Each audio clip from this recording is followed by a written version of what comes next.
Hey boys, and welcome back to another Bleach Brave Soul video. So today we have the choose a 6-star summons tier list. Now we will go over both seasonal ones and premium characters. As of me recording this video, it should already be out. I've already done my summons and you lads will see that tomorrow. I'm not going to spoil it, but yeah, you know, it went alright. So first and foremost, this is your account and your choice, right? You don't need to pick meta characters. You can pick whoever you want. If this character, especially for the seasonal ones, if this character looks interesting and you like the way they look, then pick them. That's fine. But there are some characters out there that are just naturally better than others, and that's what we're here to talk about today. Now, with the nature of this, it's very hard to rank all these characters, and you can see right now the tiers, especially the premium one. Oh, when we get to the premium one, that's going to be a headache, right? And it's going to be in both for this video. I was going to originally split up into 2 parts. Now, when I do upload my summon video tomorrow, I think I mentioned in the video that I wasn't going to do this, but I am, so it's whatever, right? So firstly, let's just talk about the seasonal one, this one that's on screen right now, the one I made. My thought process going into it is how useful they will be on your account and how good they are. So the bottom tier is for only pick for the orbs. That's literally it. Only pick them for the orbs. None of these characters here are really useful, and the only use you're going to get out of them is the orbs. And luckily, most, if not all of them, resurrect. So you're going to get 200 orbs if you do get some of these characters. I still don't recommend picking them, but I mean, if you got everyone above them, then these characters aren't bad options just to get some orbs. The Parasol characters haven't received their resurrection just yet, but they will receive it very, very soon when we do get the new Parasol banner, maybe sometime next month or in 2 weeks' time. We'll have to wait and see. The next tier is the Swimsuit Toshiro tier. Reason why I put him in his own tier is because if you don't know, this character's rare. He's one of the rare characters in the game because he was only available once, I believe, from the Summertime Points event. So it's actually kind of funny they put a free character in this whole thing. It's actually very, very odd that he's here and not some of the other rare characters from the premium banner, like the free Ichigo, the Shikai one, or the free Kon. So I mean, if you are a collector and you have literally everyone and you don't care about anything else, maybe decide to pick him, because you might actually get him and then you have a novelty item. I don't think I mentioned it at the start, but if you don't know how it works, basically you pick 10 characters, and within those 10 characters you'll randomly get one of them. So pick 10, you get one of them. That's how it works, right? And do keep that in mind. I would always say pick new characters over dupes because you want to get orbs, right? It's just better than getting a crappy dupe. But yeah, that's basically it for the Swimsuit Toshiro. Moving on to the enhanced links. This tier is for characters that have enhanced links that are somewhat just okay. Why Ichigo, you might want to say should be higher. That's fair. He's actually kind of a good character. He's by far the best in this tier. I'm not saying he's bad, but he is a 25 sad link. That's not really that good, to be honest, because if you are rocking sad links, you're mainly going to be rocking Senka Aizen links, which give you full standard damage and side damage. So sad links are kind of dead right now, but he is also not a bad character to have. I was going to pick him, but I didn't because I just don't really care about him. After him, we have Nelio, 14 recharge. She's kind of bad, but she is a good link. The Parasol Nelio, 25 Nad link. She herself is okay, nothing too special. Hallibell is trash, but she is a 14 recharge. And the last 3 characters are stamina recovery links plus 25%. So for beginners out there, that might not be a bad option. Now, if you were really, for some reason, to be fair, I don't really recommend doing that. But for some reason, if you're set on getting a 25% stamina recovery link, I would say go for the Retsu or for the Orihime, because they do give you resurrection orbs. The Kisuke, while he is a boost character, and one of the only ones for mine that I think last 20 seconds, he himself is not really that good, and you can live without that boost in epic grades or something, and he doesn't give you that extra 75 orbs that Orihime and Retsu would bring. Tier after that, we have the Chronicle Quest bonus characters. So Chronicle Quest is an important game mode in the game. Most of us don't really like it, but we have to farm it every month, so having bonus characters do help, and these 3 characters are bonus characters in there. I think the best one out of those 3 is definitely Orihime. She's definitely usable. That's with quotation marks because she's okay. She actually does have some rareness to her because there's not many out there. It's literally only her and the New Year's Mayuri. I myself picked both of those because I needed a human killer, and they're the only 2 that the game has in game. They are also useful in Senkamon floor. So even though the tier above them is good in Senkamon, the characters above that tier, they're also good in certain Senkamon floors. But from the top of my head, these are the ones that come to mind that are that have a Senkamon floor specifically for them. So let's go into that, right? So Yoruichi, She is a Soul Reaper character with no affiliation killer, so if you don't have Quincy Ichigo, she is a good option whenever you have to use a Soul Reaper with no affiliation killer. I myself use her a lot in Senkamon. The Kukaku, she herself has no affiliation, so she is useful in certain Senkamon floors when you don't have the better cards like Tokinada or Hikone, so she does have her use there. And she is actually, I think, the best character to use on floor 49 or 8 in Warrior's Path, I believe. I'm not entirely sure, but it's specifically made for her. Mayuri, again, human killer. There's only one floor specifically for him and the Orihime, so they're the best cards for that. Grimmjow and Ruruka both have no affiliation killer. There's a floor specifically for them. Retsu and Rukia, both, they don't have a floor specifically for them, but they do have burn and everything, and they're good cheese floor characters, right? So if you're going against 3 bosses, you don't have the best characters to use, you can bring them in with full recharge with some stamina links, and you can just keep resetting the app until you burn the enemy to death. That's basically how it is. And then Maruka, she is a purple human, so she does have a use there, and that's basically it. Decent and overall good tier. These characters, there's not much to talk about. All of them are just okay. Nothing too special, nothing too groundbreaking. They're just good to have in the game. You could argue for Halloween Gin to be higher. Honestly, I probably should put him higher, but for now, I'm just going to leave him where he is. These characters are just okay. Again, like I said at the start of the video, since they're seasonal characters, just pick who you like. Really, none of them are bad options. If you don't have them, they're going to be orbs and they're going to be new characters to use. They're not bad options. And then the last but not least, the highest tier, who in my opinion are ones that stand out to me personally, and that's why they're in this tier. We have Halloween Grimmjow, we have Halloween Yoruichi, Halloween Lily Net, Parasol Aizen, Cacao Society Momo, Spirit Society Gin, Cacao Society Soifon, and Swimsuit Hallibel. So Hallibel is actually kind of underrated, the Swimsuit one. She actually has a good kit. There are just better characters out there, but she is not a bad character to have. She is mind and has a holo killer, so honestly, she's not a bad character, especially if you lack Koga or any good mind holo killer. Soifon, a good mind Aranka killer, nothing really bad about her. She does have range killers and strong attacks, but honestly, she's not bad. She's actually kind of good.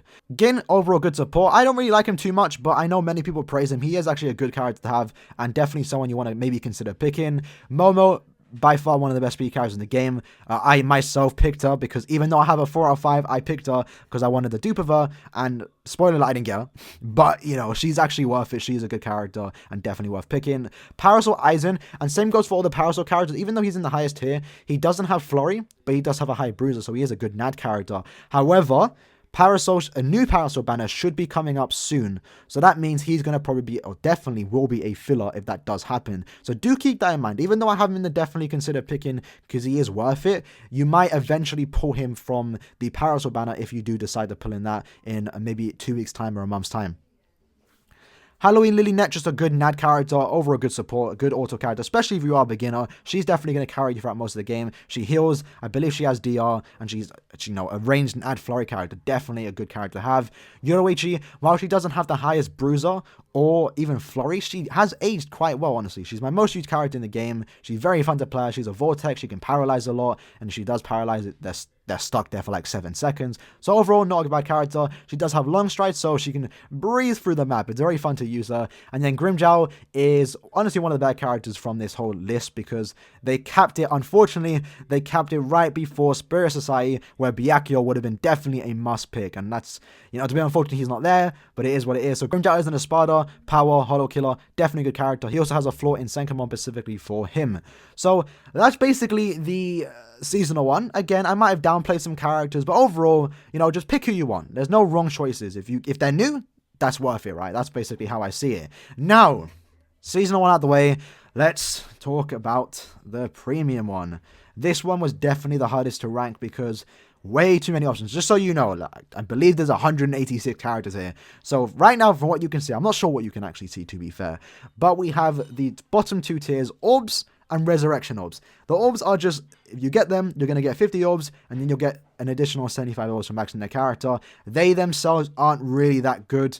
I mean, some of them might be a bit usable, but I wouldn't really recommend playing as them, and I myself don't play as them. Maybe when certain characters get resurrections, more specifically the Mind Ginjo, he might actually be quite a good character, but for now, he's trash, and that's basically it. You're only going to get Orbs from them. The tier above them is Resurrection Orbs, so also trash characters, not really worth going for unless you want the Orbs. but they do give you that extra 75 orbs if you do get them. So that's basically the bottom 2 tiers.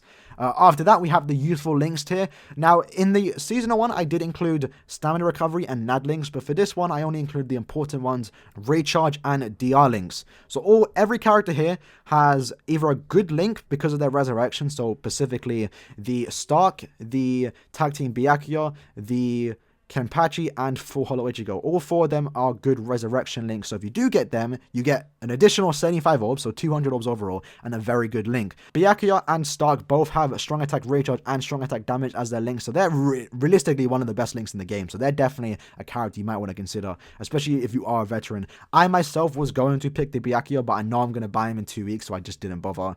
Kenpachi is a last-ditch survival link, which is actually kind of useful, but when you resurrect him, he actually does get his 16 sad link, so that's actually a kind of a good link, I guess. That's not really the worst, so I put him here. And then Full Hollow Ichigo is a NAD link, and also when you resurrect him, he gets last to survival. That's basically it. Everyone else is 14 recharge, so we go, if we go order from left to right, 14 recharge, 20 DR, 14 recharge, 20 DR, 20 DR, Crystal link, so that's important, 20 DR, 20 DR, 20 DR, a NAD link and DR, 20 DR, 14 recharge, and 14 recharge.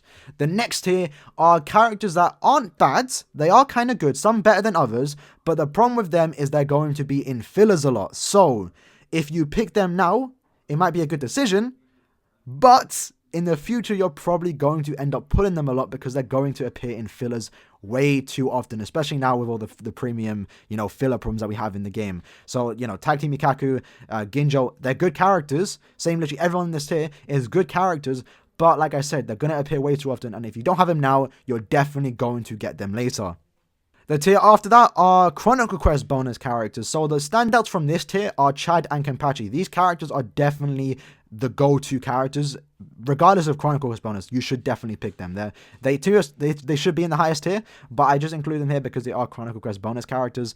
Most of the characters, besides Kenpachi and Chad, I wouldn't really recommend playing as any of these characters, but Kenpachi and Chad overall have way more usability. They're really good in PvP, they're good in PvE, and they are bonus characters here too. So honestly, anyone else watching the video, if you comment beforehand, Chad and Kenpachi should be in the highest tier, but they're just there now, right? Just for Chronicle Quest bonus. The next tier is honestly not that bad. So this tier are characters that, they're not bad. They're not bad. So Yoruichi has long stride. She has a good kit. She just lacks a full screen third and special, but nonetheless, she is a good character. Same goes for Okiura. He's a bit old, but he's still definitely good. Lisa, she isn't as common as the others in my opinion, but that's why I put her here. But she's definitely not a bad character to have. Same goes for the Kaname and the Tag Team Izuru and literally all the other characters, right? The last 2 characters are the anniversary characters. Because they are anniversary characters, they're a bit higher because they have some novelty to them and they don't really appear that much in fillers, even though the second anniversary Ichigo is being a filler in a few weeks' time when Ruki's individual comes out. So overall, just decent characters, nothing too bad, nothing too special. If you get one of these, honestly not the worst choice. The next tier are good choices. Overall, just good characters to have. Some of them are less common than others, and that's why they're here. The Mind Shinji is actually a very good character, but he doesn't appear that much in banners anymore, so that's why he's in here as well. Tag Team Renji and Toshiro are definitely good characters. They both are tag team characters. They have 2 killers, which is very, very nice. And overall, the others are just good. Hachi's a good SP character. Ginrei is a good NAD character. Shinji is a good SP character. White Zangetsu is a good NAD character despite not having Flurry. Hiyori's got Flurry, so she's a good NAD character, especially in epic raids. Yamamoto's a decent PvP character and he does have Flurry, so he's always useful there.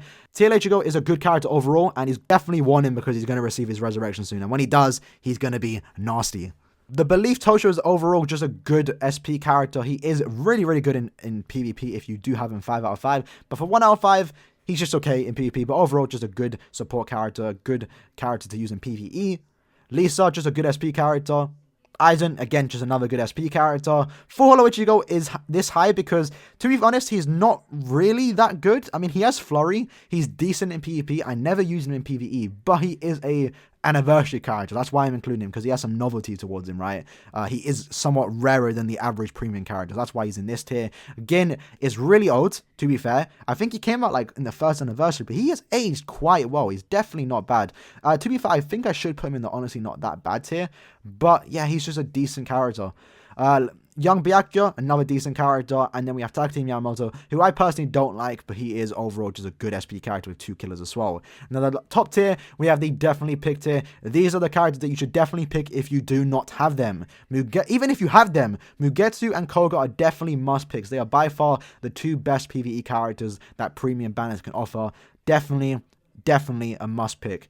Aizen is old, and that's why he's in this tier. Same goes for Soifon. These 2 characters are top tier, especially Aizen. Aizen is honestly one of the best tech characters in the game, and they don't appear in banners as often as they should be because Klab just don't want to put them in, right? And that's why they are in the definitely pick tier. So overall, that is the tier list. I hope this could help. Probably most of you already used your tickets, so have I. So this helped you, then that means the video is worth it. I do encourage you lads, I should have probably said at the start of the video, check the comments, because I'm sure I downplayed some characters or overrated some characters, so I'm sure many of you will correct me in the comments below, right? And yeah, that's basically the tier list. Hopefully this video wasn't too long because we had to go over like 200 characters. And yeah, if you guys did enjoy the video, make sure you smack the like button, subscribe, share all that good stuff, and I'll see you lads in the next video. Peace.